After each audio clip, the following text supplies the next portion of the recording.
ಸಾಮಾಜಿಕ ಜಾಲತಾಣದ ಸಮಸ್ತ ವೀಕ್ಷಕರಿಗೆ ಭಾರತಿ ದೇಶಪಾಂಡೆ ಮಾಡುವ ನಮಸ್ಕಾರಗಳು.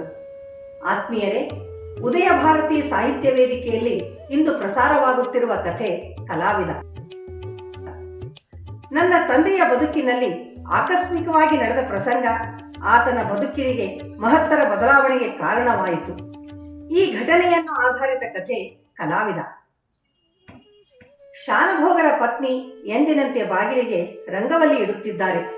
ಅಷ್ಟರಲ್ಲಿ ದೂರದ ಮೋಟಾರ್ ಸಪ್ಪಳದಿಂದ ಆಕೆಯ ಕಿವಿ ನಿಮರಿತು. ಇದು ಯಾವಾಗಲೋ ನೆನಪಾದಾಗ ಒಮ್ಮೆ ತಮ್ಮ ಊರಿಗೆ ಬರುವ ಸರ್ಕಾರಿ ಕೆಂಪು ಬಸ್ಸಿನ ಶಬ್ದವಾಗಿರದೆ ಬೇರೆ ಯಾವುದೋ ಗಾಡಿಯ ಶಬ್ದವಾಗಿದೆಯಲ್ಲ ಎಂದು ಯೋಚಿಸುವಷ್ಟರಲ್ಲಿಯೇ ಸುಂದರವಾದ ತಿಳಿ ನೀಲಿ ಬಣ್ಣದ ಮಿರಿ ಮಿಂಚುವ ಅಂಬಾಸಿಡರ್ ಕಾರು ರಾಜಗಾಂಭೀರ್ಯದಿಂದ ತಮ್ಮ ಬಾಗಿಲಿಗೆ ಬಂದು ನಿಂತಾಗ ಲಕ್ಷ್ಮೀಬಾಯಿ ಆಶ್ಚರ್ಯದಿಂದ ನೋಡುತ್ತಿದ್ದಂತೆ ಆ ಕಾರಿನಿಂದ ಇಬ್ಬರು ಇಳಿದರು. ಅವರಲ್ಲಿ ಒಬ್ಬ ದೃಢಕಾಯ, ಸುಮಾರು 35ರ ಸುಂದರನಾದ ತರುಣ, ತಿತ್ತಿ ಹಿಡಿದ ಕ್ರಾಪು, ಬೂಟು ಸೂಟು ಹಾಕಿಕೊಂಡ ವ್ಯಕ್ತಿ ಮುಂದೆ ಬಂದು ಲಕ್ಷ್ಮೀಬಾಯಿಯ ಕಾಲು ಮುಟ್ಟಿ ನಮಸ್ಕರಿಸಿ, ಚೆನ್ನಾಗಿದ್ದೀರಾ ಅತ್ತೆ ಎಂದಾಗ ಎಷ್ಟೋ ವರ್ಷಗಳ ಬಳಿಕ ಅತ್ತೆ ಎನ್ನುವ ಶಬ್ದ ಕೇಳಿ ಮಿಂಚು ಹೊಡೆದಂತಾಯಿತು ಆಕೆಗೆ. ಅಷ್ಟರಲ್ಲಿಯೇ ಶಾನುಭೋಗ ಶಾಮಣ್ಣನವರು, ಲಕ್ಷ್ಮಿ, ಇನ್ನೂ ರಂಗೋಲಿ ಕೆಲಸ ಮುಗಿಲಿಲ್ಲೇನು? ಎಷ್ಟು ಹೊತ್ತಾತು ನಾನು ಕಾಫಿ ಕೇಳಿ ಎನ್ನುತ್ತಾ ಬಾಗಿಲಿಗೆ ಬಂದವರು ಅಲ್ಲಿಯ ದೃಶ್ಯ ನೋಡಿ ಆಶ್ಚರ್ಯಚಕಿತರಾಗಿ ನಿಂತು ಬಿಟ್ಟರು. ಗಂಡನ ಮಾತಿನಿಂದ ಎಚ್ಚೆತ್ತ ಲಕ್ಷ್ಮೀಬಾಯಿ ಆ ಆಗಂತಕನ ಕೈ ಹಿಡಿದು ಎಳೆದುಕೊಂಡೇ ಒಳಗೆ ನಡೆದು ಗಂಡನ ಮುಂದೆ ಆತನನ್ನು ನಿಲ್ಲಿಸಿ, ನೋಡ್ರಿ, ನೀವು ಯಾರಂತ ಹೇಳ್ರಿ ನೋಡೋಣ, ಸರಿಯಾಗಿ ನೋಡಿ ಹೇಳ್ರಿ ಎಂದಾಗ ಹೆಂಡತಿಯ ಉತ್ಸಾಹ ಆನಂದ ಕಂಡ ಶಾಮಣ್ಣ ಕಕ್ಕ ಬಿಕ್ಕಿಯಾಗಿ ಹೆಂಡತಿಯನ್ನೊಮ್ಮೆ, ಬಂದ ಆ ಶ್ರೀಮಂತ ವ್ಯಕ್ತಿಯನ್ನೊಮ್ಮೆ ನೋಡತೊಡಗಿದರು. ಅವರ ಗಲಿಬಿಲಿಯನ್ನು ಅರ್ಥಿ ಮಾಡಿಕೊಂಡ ಆ ಸುಂದರ ತರುಣ ನಸು ನಗುತ್ತಾ ಅವರ ಕಾಲಿಗೆ ನಮಸ್ಕರಿಸಿ, ನನ್ನ ಗುರುತು ಸಿಗಲಿಲ್ಲವೇ ಮಾವ? ನಾನು ನಿಮ್ಮ ಸೂರಿ ಎಂದ. ಸಂಭ್ರಮ ಹಾಗೂ ಆಶ್ಚರ್ಯದಿಂದ ಶಾನುಭೋಗರು ಆ ವ್ಯಕ್ತಿಯನ್ನು ಎತ್ತಿ ಹಿಡಿದು ಕಣ್ಣು ತುಂಬಾ ನೋಡಿ ಗಟ್ಟಿಯಾಗಿ ತಬ್ಬಿಕೊಂಡರು. ಸೂರಿ, ಸೂರಿ, ಸೂರ್ಯನಾರಾಯಣ ಎನ್ನುತ್ತಾ ಮತ್ತೆ ಮತ್ತೆ ಅವನನ್ನು ದೂರ ನಿಲ್ಲಿಸಿ ನೋಡಿ, ಎಷ್ಟು ಬದಲಾಗಿ ಹೋಗಿದ್ದೀಯೋ, ನಿನ್ನ ಗುರ್ತೇ ಸಿಗಲಿಲ್ಲ, ಆದ್ರೆ ನಿನ್ನತ್ತೆ ನಿನ್ನನ್ನು ಗುರ್ತಿಸಿಬಿಟ್ಟು ನೋಡು ಎಂದರು. ಏನ್ ಮಾವ, 18 ವರ್ಷ ಈ ಅತ್ತೆಯ ಕೈತುತ್ತು ಉಂಡು ಬೆಳೆದ ದೇಹ ಇದು. ಹೆತ್ತ ತಾಯಿಯನ್ನೇ ಕಾಣದ ನನಗೆ ಆ ಪ್ರೀತಿ ವಾತ್ಸಲ್ಯವನ್ನು ನೀಡಿ ದೊಡ್ಡವನನ್ನಾಗಿ ಮಾಡಿದ್ದಾರೆ. ಅವರು ನನ್ನನ್ನು ಗುರುತಿಸಲಾರದೆ? ಸೂರಿ ತಮ್ಮ ಮೇಲಿಟ್ಟ ಅಭಿಮಾನವನ್ನು ಕಂಡು ಶಾನುಭೋಗ ದಂಪತಿಗಳಿಗೆ ಹೃದಯ ತುಂಬಿ ಬಂದಿತು. ಸೂರಿ, ಸುಮಾರು 17-18 ವರ್ಷ ಆಯಿತು ನಿನ್ನನ್ನು ನೀನು ಊರು ಬಿಟ್ಟು ಹೋಗಿ. ನಿನ್ನ ತಂದೆ ಸತ್ತಾಗ ಒಮ್ಮೆ ಬಂದಿದ್ದಿ, ಈಗ ಬರುತ್ತಿದ್ದೀಯಾ? ಅಂತೂ ನಮ್ಮ ಸಾತೇನ ಹಳ್ಳಿ ನಿನ್ನನ್ನು ಎಳೆದು ತಂದಿತು ಅಲ್ಲ? ಇರ್ಲಿ, ಈಗೆಲ್ಲಿರುವಿ, ಏನು ಮಾಡಿಕೊಂಡಿದ್ದಿ ಎನ್ನುವಷ್ಟರಲ್ಲಿ ಆ ಸೂರ್ಯನಾರಾಯಣ ಜೊತೆಗೆ ಬಂದಿದ್ದ ಆತನ PA ಪದ್ಮನಾಭನ್, ಏನ್ ಸಾರ್, ನಾನು ಬಂದಾಗಿನಿಂದ ನೋಡ್ತಾನೇ ಇದ್ದೀನಿ, ನೀವು ಇವರನ್ನು ಸೂರಿ ಸೂರಿ ಅಂತ ಕರಿತಾ ಇದ್ದೀರಿ, ಅದ್ಯಾಕೋ ನನಗೆ ಗೊತ್ತಿಲ್ಲ. ಆದ್ರೆ ಇವ್ರು ಯಾರು ಗೊತ್ತೇ ಸರ್?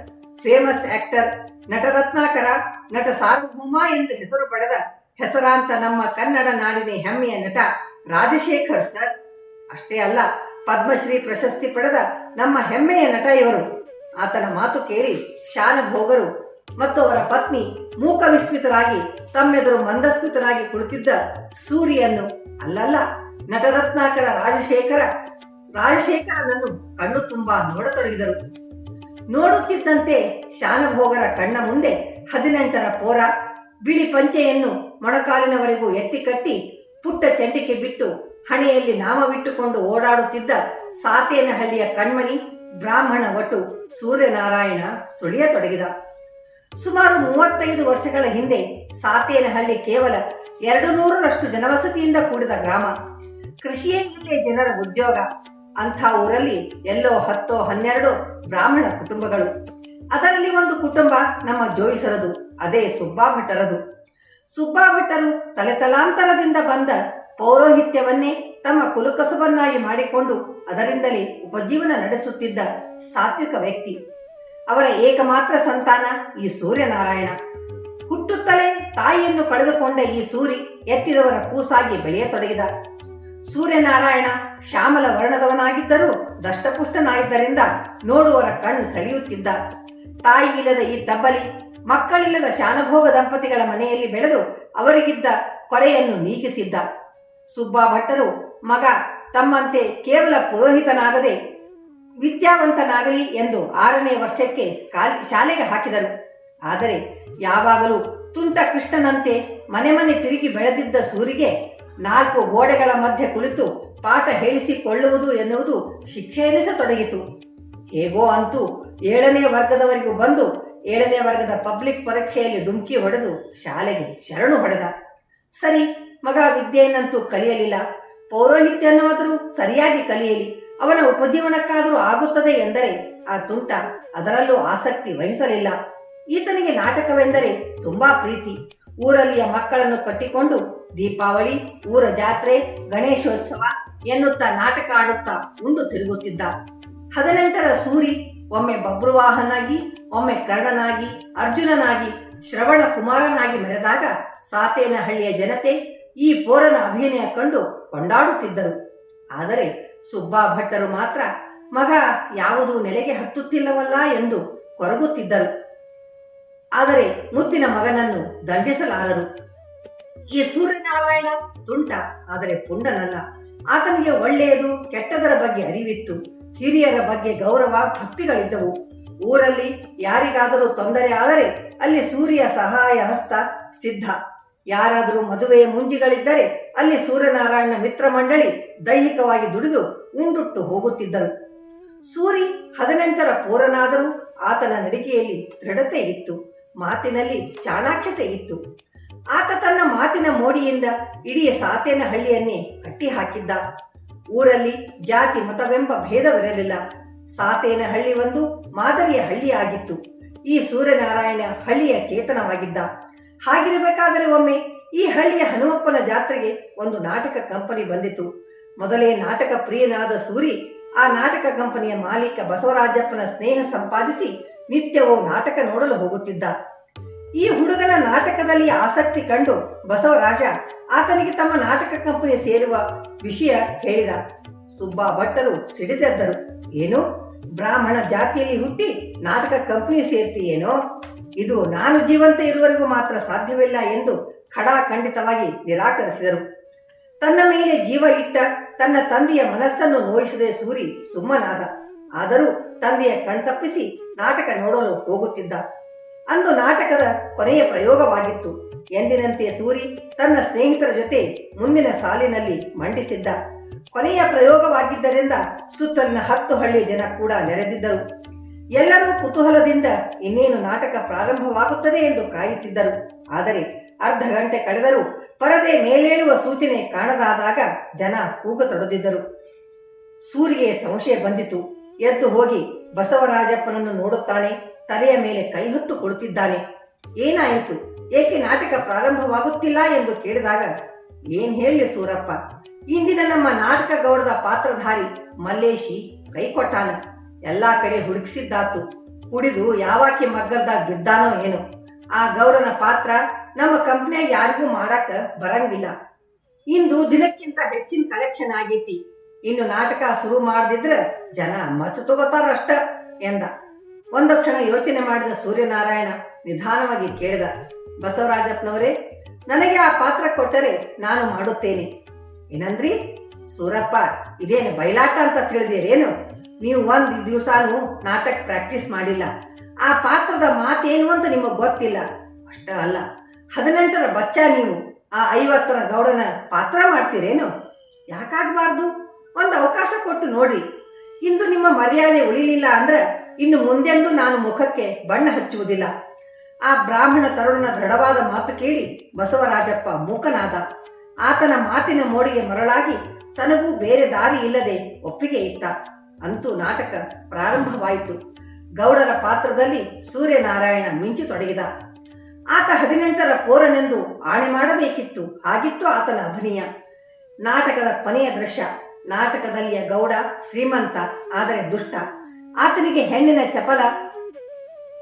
ಆ ಗೌಡನ ಕಣ್ಣು ಆ ಹೆಣ್ಣಿನ ಮೇಲೆ ಬಿತ್ತು. ಆತನ ಬಳಿ ಒಬ್ಬ ವಿಧವೆ ತನ್ನ ಮಗನ ವಿದ್ಯಾಭ್ಯಾಸಕ್ಕಾಗಿ ದುಡ್ಡು ಕೇಳಲು ಬರುತ್ತಾಳೆ. ಆ ಅಬಲೆ ಪರಿಪರಿಯಾಗಿ ಬೇಡಿಕೊಳ್ಳುತ್ತಿದ್ದಾಳೆ. ನೆರೆದ ಪ್ರೇಕ್ಷಕರು ಉಸಿರು ಬಿಗಿ ಹಿಡಿದು ನೋಡುತ್ತಿದ್ದಾರೆ. ಗೌಡ ಆಕೆಯ ಮಾನಭಂಗಕ್ಕೆ ಪ್ರಯತ್ನ ಪಡುತ್ತಿದ್ದಾನೆ. ಪ್ರೇಕ್ಷಕರು ಉಸುರು ಬಿಗಿ ಹಿಡಿದು ಆ ಕರುಣಾಜನಕ ದೃಶ್ಯವನ್ನು ನೋಡುತ್ತಿದ್ದಾರೆ. ಗೌಡ ವಿಕಟ ನಗೆ ನಗುತ್ತಾ ಆ ಹೆಣ್ಣಿನ ಹೆಗಲ ಮೇಲೆ ಕೈ ಹಾಕಿದ. ಅಷ್ಟರಲ್ಲಿ ಸಭಿಕರ ಮಧ್ಯದಲ್ಲಿದ್ದ ಒಬ್ಬ ವ್ಯಕ್ತಿ ಎದ್ದು ನಿಂತು, ಏ ಸೂಳೆ ಮಗನ, ನಿನಗೆ ಅಕ್ಕ ತಂಗಿಯರು ಇಲ್ಲೇನ್ಲೇ? ಆ ತಾಯಿ ಮೈ ಮೇಲೆ ಕೈ ಹಾಕ್ತೀಯೇನ್ಲೇ ಎನ್ನುತ್ತಾ ತನ್ನ ಕಾಲಿನಲ್ಲಿಯೇ ಚಪ್ಪಲಿ ತೆಗೆದು ಬೀಸಿ ಒಗೆದ. ಅದು ನೇರವಾಗಿ ಸೂರ್ಯನಾರಾಯಣ ಎದೆಗೆ ಬಡಿಯಿತು. ಸೂರ್ಯನಾರಾಯಣ ಆ ಘಟನೆಯಿಂದ ಒಂದು ಕ್ಷಣ ವಿಚಲಿತನಾದರೂ ತನ್ನನ್ನು ತಾನು ಸಂಭಾಳಿಸಿಕೊಂಡು ಸಭಿಕರ ಕಡೆ ನೋಡಿದ. ನೆರೆದ ಜನ ಎಂಥ ದೃಶ್ಯವನ್ನು ಹಾಳು ಮಾಡಿದನಲ್ಲ ಎನ್ನುವ ಆಕ್ರೋಶದಿಂದ ಚಪ್ಪಲಿ ತೆಗೆದು ಆ ವ್ಯಕ್ತಿಯನ್ನು ಹಿಡಿದು ಬಡಿಯಬೇಕು ಎನ್ನುವಷ್ಟರಲ್ಲಿ ಪರಿಸ್ಥಿತಿ ವಿಕೋಪಕ್ಕೆ ಹೋಗುತ್ತಿದ್ದನ್ನು ಕೊಂಡು ಸೂರಿ ತನ್ನ ತಲೆಯ ಮೇಲಿದ್ದ ಪೇಟ ತೆಗೆದು ಮೈಕಿನ ಕಡೆಗೆ ಬಂದು ಜೋರಾಗಿ ವಿನಂತಿಸಿದ. ಸಭಿಕರೇ, ಶಾಂತರಾಗ್ರಿ, ನನ್ನ ಮಾತು ಕೇಳ್ರಿಲ್ಲೇ, ನನ್ನ ಮಾತು ಕೇಳ್ರಿ. ಎಂದಿನ ಸೂರ್ಯನಾರಾಯಣ ಮಾತಿನ ಧಾಟಿಯನ್ನು ಗುರುತಿಸಿದ ಜನ ಥಟ್ಟನೆ ಹಿಂತಿರುಗಿ ನೋಡಿ ದಂಗಾದರು. ಎಲ್ಲರೂ ತಮ್ಮ ತಮ್ಮಲ್ಲಿ ಮಾತನಾಡಿಕೊಳ್ಳತೊಡಗಿದರು. ಎಲ್ಲ ಇವ ನಮ್ಮ ಸೂರಪ್ಪಲೇ, ನಮ್ಮ ಸೂರ್ಯನಾರಾಯಣ ಗೌಡನ ಪಾತ್ರ ಮಾಡ್ತಾನ್ಲೇ, ಭಪ್ಪರೆ ಮಗನ. ಎಲ್ಲರ ಬಾಯಲ್ಲಿ ಪ್ರಶಂಸೆಯ ಸುರಿಮಳೆ. ಅಷ್ಟರಲ್ಲಿಯೇ ಊರ ಗೌಡರು ವೇದಿಕೆಯ ಮೇಲೆ ಬಂದು, ಸಭಿಕರೇ, ನಿಜ, ಇವ ನಮ್ಮ ಸೂರಿ, ನಮ್ಮೂರಿನ ಹೆಮ್ಮೆಯ ಕಣ್ಮಣಿ. ಇಂದು ನಾಟಕದ ಗೌಡರ ಪಾತ್ರಧಾರಿ ಬಂದಿಲ್ಲ, ಅದಕ್ಕ ಆ ಪಾತ್ರ ಮಾಡಿ ನಮ್ಮ ಊರಿನ ಮರ್ಯಾದೆ ಉಳಿಸ್ಯಾನ. ಇದು ನಾವು ಹೆಮ್ಮೆ ಪಡಬೇಕಾದ ವಿಷಯ. ಆದ್ರ ಈ ಲಕುಮ್ಯ ನಮ್ಮ ಸೂರಿಗೆ ಚಪ್ಪಲಿ ಒಗೆದು ಅಪರಾಧ ಮಾಡ್ಯಾನ, ನಾನು ಒಪ್ತೇನೆ. ಆದ್ರ ಅವನಿಗೇನು ಶಿಕ್ಷಾ ಕೊಡಬೇಕು ಅಂತ ನಿರ್ಣಯಿಸಾಕ ಪಂಚಾಯಿತಿ ಕಟ್ಟಿ ಐತಿ. ಇವತ್ತು ನಾಟಕ ಮುಂದುವರ್ಸಾಕ ಅವಕಾಶ ಕೊಡ್ರಿ ಎಂದಾಗ ನೆರೆದ ಜನ ಅದಕ್ಕೆ ಒಪ್ಪಿ ಶಾಂತರಾದರು. ಚಪ್ಪಲಿ ಒಗೆದ ಲಕುಮ್ಯ ಅಪರಾಧಿ ಭಾವದಿಂದ ತಲೆ ತಗ್ಗಿಸಿ ಹೊರ ಹೋಗುತ್ತಿದ್ದನ್ನು ಕೊಂಡು ಸೂರ್ಯ ಕಣ್ಣು ತುಂಬಿ ಬಂದಿತು. ಅಂತೂ ನಾಟಕ ಮುಗಿಯಿತು. ಮರುದಿನ ಪಂಚಾಯಿತಿ ಕಟ್ಟೆಯ ಮೇಲೆ ಸಭೆ ಸೇರಿತು. ಶಾನಭೋಗ ಶಾಮಣ್ಣ, ಊರ ಗೌಡರು, ಪಂಚಾಯಿತಿ ಚೇರ್ಮನ್ನರು, ಸಾಲಿ ಹೆಡ್ ಮಾಸ್ತರು, ಸುಬ್ಬಾ ಭಟ್ಟರು, ಪಂಚಾಯಿತಿ ಕಟ್ಟಿಯ ನ್ಯಾಯವಾದಿಗಳು. ಅಪರಾಧಿ ಲಕುಮ್ಯ ಕೈ ಕಟ್ಟಿ ತಲೆ ತಗ್ಗಿಸಿ ನಿಂತಿದ್ದಾನೆ. ಅವನ ಎದುರಿನಲ್ಲಿ ಸೂರ್ಯನಾರಾಯಣ ಗಾಂಭೀರ್ಯದಿಂದ ತಲೆ ಎತ್ತಿ ನಿಂತಿದ್ದಾನೆ. ನೆರೆದ ಜನ ಒಕ್ಕೂರುಲಿನಿಂದ ಕೂಗುತ್ತಿದ್ದಾರೆ, ಈ ಲಕುಮ್ಯ ನಮ್ಮ ಸೂರಪ್ಪಗೆ ಚಪ್ಪಲಿ ಒಗೆದು ಅಪಮಾನ ಮಾಡ್ಯಾನ, ಈ ಮಗನ್ನ ಮೊದಲು ಊರಿಂದ ಹೊರಗೆ ಹಾಕ್ರಿ. ಊರ ಗೌಡರು ಹಿರಿಯರಾದ್ದರಿಂದ ಇನ್ನೇನು ತೀರ್ಮಾನ ಹೇಳಬೇಕು ಎನ್ನುವಷ್ಟರಲ್ಲಿ ಅದುವರೆಗೂ ಮೌನವಾಗಿ ಇದ್ದ ಸೂರ್ಯನಾರಾಯಣ ಮುಂದೆ ಬಂದು, ಗೌಡ್ರೆ, ನನಗೊಂದೆರಡು ಮಾತನಾಡಲಿಕ್ಕೆ ಅವಕಾಶ ಕೊಡ್ತೀರಾ ಎಂದು ಕೇಳಿದಾಗ ಗೌಡರು ಒಪ್ಪಿಗೆ ಎತ್ತರು. ಪಂಚಾಯಿತಿ ಕಟ್ಟೆ ಎದುರು ಬಂದು ನಿಂತ ಸೂರಿ ಒಂದು ಕ್ಷಣ ಲಕ್ಷ್ಮ್ಯಾನ ಕಡೆ ನೋಡಿ ನಂತರ ಜನತೆಯನ್ನು ಉದ್ದೇಶಿಸಿ ಮಾತನಾಡತೊಡಗಿದ. ಸಭಿಕರೇ, ನಿಮ್ಮ ಊರಿನ ಕೂಸಾದ ಈ ಸೂರ್ಯ ಮೇಲೆ ಇರುವ ನಿಮ್ಮ ಪ್ರೀತಿ, ವಾತ್ಸಲ್ಯ, ಅಭಿಮಾನ ಕಂಡು ನಾನು ಮೂಕನಾಗಿದ್ದೇನೆ. ಆದರೆ ನೀವೆಲ್ಲ ತಿಳಿದಂತೆ ಈ ಲಕುಮ್ಯ ಸೂರಿಗೆ ಚಪ್ಪಲಿಯಿಂದ ಹೊಡೆಯಲಿಲ್ಲ, ಆ ದುಷ್ಟ ಗೌಡನ ಪಾತ್ರಕ್ಕೆ ಚಪ್ಪಲಿ ಒಗೆದಿದ್ದಾನೆ. ನೀವೇ ತಿಳಿದುಕೊಳ್ಳಿ, ಆತ ನಾಟಕದಲ್ಲಿ ಎಷ್ಟು ತನ್ಮಯನಾಗಿದ್ದ ಎನ್ನುವುದರ ಜೊತೆಗೆ ನಾನು ಆ ಗೌಡನ ಪಾತ್ರಕ್ಕೆ ಎಷ್ಟು ಜೀವ ತುಂಬಿದ್ದೆ ಎಂಬುದನ್ನು ಆತ ತೋರಿಸಿಕೊಟ್ಟಿದ್ದಾನೆ. ನೀವೆಲ್ಲ ಅದನ್ನು ಬರೀ ನಾಟಕ ಅಂತ ತಿಳಿದು ನನಗೆ ಶಹಬಾಸ್ಗಿರಿ ಕೊಟ್ರಿ. ಆದರೆ ನನಗೆ ನಿಜವಾದ ಬಹುಮಾನ ಸಿಕ್ಕಿದ್ದು ಈ ಲಕ್ಷ್ಮ್ಯಾನಿಂದ. ಇನ್ನು ನನ್ನ ಜೀವಮಾನದಲ್ಲಿ ನನಗೆ ಇಂತಹ ಬಹುಮಾನ ಸಿಗಲಾರದು.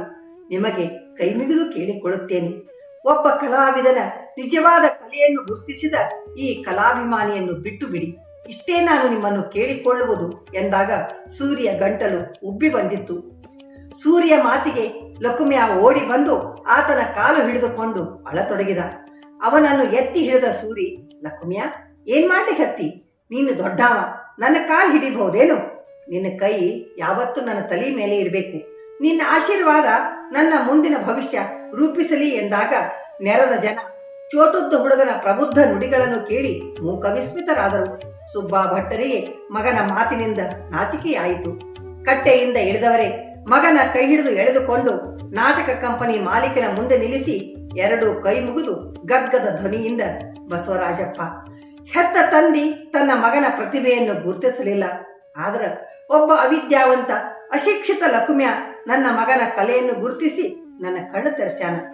ಇಂದು ನನ್ನ ಮಗನನ್ನ ನಿಮ್ಮ ಉಡಿಯಾಗ ಹಾಕೀನಿ. ಅವನ ಮುಂದಿನ ಭವಿಷ್ಯ ರೂಪಿಸೋದು ನಿಮ್ಮ ಕೈಯಲ್ಲದ ಎಂದಾಗ ಅಲ್ಲೇ ನಿಂತಿದ್ದ ಸೂರಿ ತಂದೆಯನ್ನು ಗಟ್ಟಿಯಾಗಿ ತಬ್ಬಿಕೊಂಡು ಅತ್ತ. ಮಗ ಹೋಗಿ ಮುಂದೆ 6 ತಿಂಗಳಲ್ಲಿ ಸುಬ್ಬಾ ಭಟ್ಟರು ಇಹಲೋಕ ಯಾತ್ರೆ ಮುಗಿಸಿದರು. ಆಗ ಒಮ್ಮೆ ಬಂದಿದ್ದ ಸೂರಿ ಈಗ ಮತ್ತೆ ಇಷ್ಟು ವರ್ಷಗಳ ಬಳಿಕ ಇಷ್ಟು ದೊಡ್ಡ ವ್ಯಕ್ತಿಯಾಗಿ ಬಂದಿದ್ದಾನೆ. ಸೂರ್ಯನಾರಾಯಣನೇ ನೋಡುತ್ತಿದ್ದ ಶಾನುಭೋಗರ ಸ್ಮೃತಿಪಟಲದ ಮೇಲೆ ಇಡೀ ಸೂರ್ಯ ಹಿಂದಿನ ಜೀವನ ಚಿತ್ರ ಸುಳಿದು ಹೋಯಿತು. ತದೇಕ ಚಿತ್ತದಿಂದ ತನ್ನನ್ನೇ ನೋಡುತ್ತಿದ್ದ ಶಾನುಭೋಗರನ್ನು ಕಂಡ ಸೂರ್ಯನಾರಾಯಣ ನಗುತ್ತ, ಇದೇನು ಮಾವ, ಯಾವ ಲೋಕದಲ್ಲಿ ಮುಳುಗಿ ಹೋಗಿದ್ದೀರಿ ಎಂದು ಕೇಳಿದ. ಎಚ್ಚೆತ್ತ ಶಾನುಭೋಗರು, ಏನಿಲ್ಲ ಸೂರಿ, ಈಗ ನಿನ್ನ ತಂದೆ ಇದ್ದಿದ್ದರೆ ನಿನ್ನ ಈ ವೈಭವ ನೋಡಿ ಎಷ್ಟು ಸಂತೋಷ ಪಡುತ್ತಿದ್ದರೋ ಏನೋ ಎಂದು ಯೋಚಿಸುತ್ತಿದ್ದೆ. ಆ ಪುಣ್ಯ ನಾ ಪಡೆದು ಬರಲಿಲ್ಲ ಮಾವ, ಆದರೆ ಇದೆಲ್ಲ ಅವರ ಆಶೀರ್ವಾದದಿಂದ ಎಂದು ಮಾತ್ರ ತಿಳಿದಿದ್ದೇನೆ.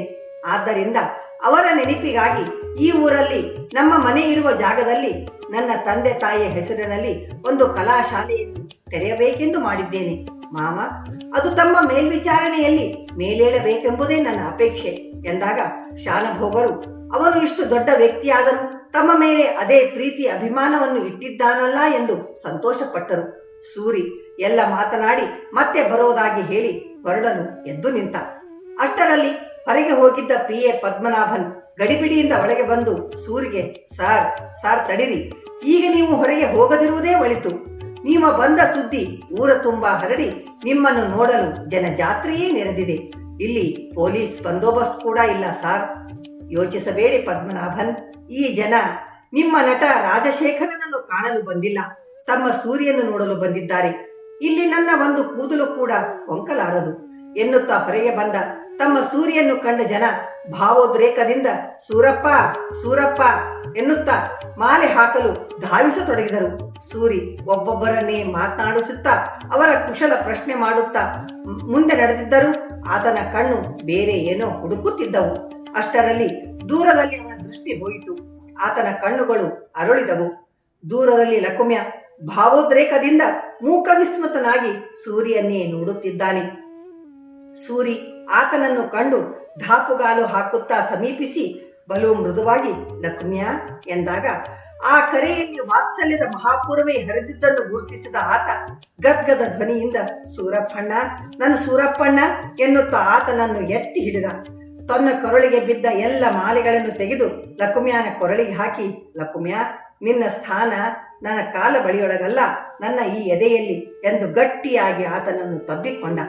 ಆ ಕಲಾವಿದ ಈ ಕಲಾಭಿಮಾನಿಯ ಸಮ್ಮಿಲನವನ್ನು ಕಂಡು ಸಾತೇನಹಳ್ಳಿಯ ಜನತೆ ಧನ್ಯವಾಗಿತ್ತು.